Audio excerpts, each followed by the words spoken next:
What a sad day for African immigrants, most especially Nigerians.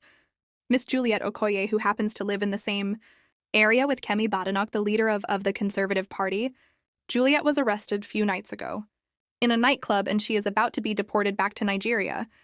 She didn't see this coming. The bass thumped through the walls of the nightclub, a pulsing rhythm that seemed to echo the beat of Juliet's heart.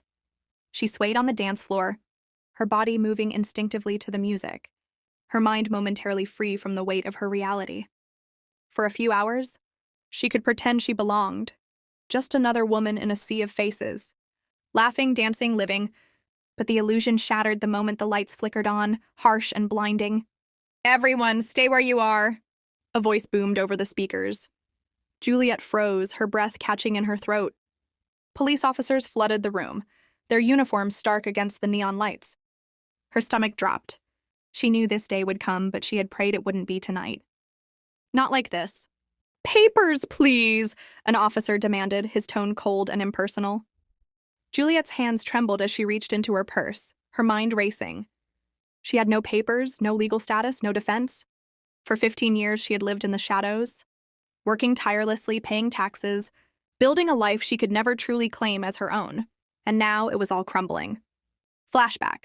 She remembers the day she arrived in London at 23, full of hope. She came on a visitor's visa, fleeing an abusive marriage in Lagos. She had no money, no connections, just a desperate need for a new life. She remembers the dance, the music, the way she used to dance around the streets of London, going for shopping, hanging out with friends. She took whatever work she could find, cleaning homes, babysitting, working in restaurants, always paid under the table, always looking over her shoulder. She watched friends get detained and deported. She lived in constant fear but never lost faith that one day she'd be legal. But that day never came. Immigration officers flood the club, their navy uniforms stark against the dim lights. Panic spreads like wildfire. Some people bolt for the back exit, others freeze. Juliet's heart pounds. She has no ID, no work permit, nothing. She turns to run, but a firm hand grips her arm. "Hey, you're under arrest for illegal residency." Her world crumbles. The officer's eyes narrowed as he scanned her empty hands. "No papers?" he asked, his voice sharp. Juliet opened her mouth to explain, to beg, to say something, anything, but the words wouldn't come.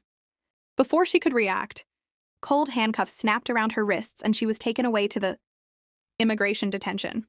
The next morning, she sits in a cold detention center, hands trembling around a cup of tasteless tea. Officer Clark, a middle-aged woman with tired eyes, tries to explain. "We've reviewed your case, Miss Juliet. There's no record of asylum, no application for indefinite leave to remain. You're scheduled for deportation in few days." Clark sighs. "I'm sorry." Through the small window, she watches the city she called home disappear. The streets where she built a life, the friends who became her family, it's all gone. Few days from now, Juliet will be escorted onto a plane headed to Nigeria. Tears spill from Juliet's eyes.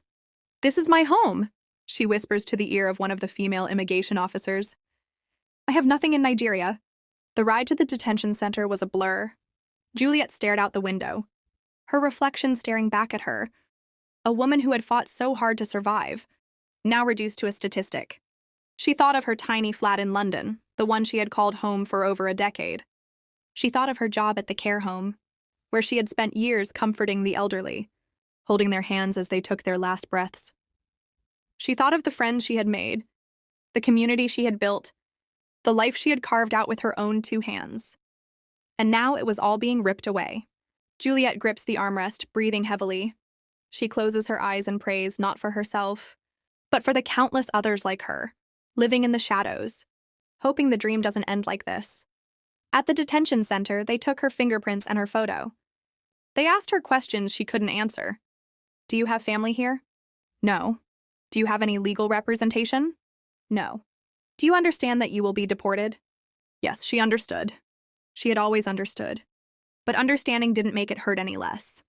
The case of Juliet's highlights the human cost of immigration policies that often fail to recognize the complexities of people's lives. Juliet's journey is one of resilience and survival, but it is also a stark reminder of the injustices faced by undocumented immigrants. Her story challenges us to question the systems that dehumanize and displace individuals, urging us to see the person behind the label. It is a call for empathy, for understanding, and for change.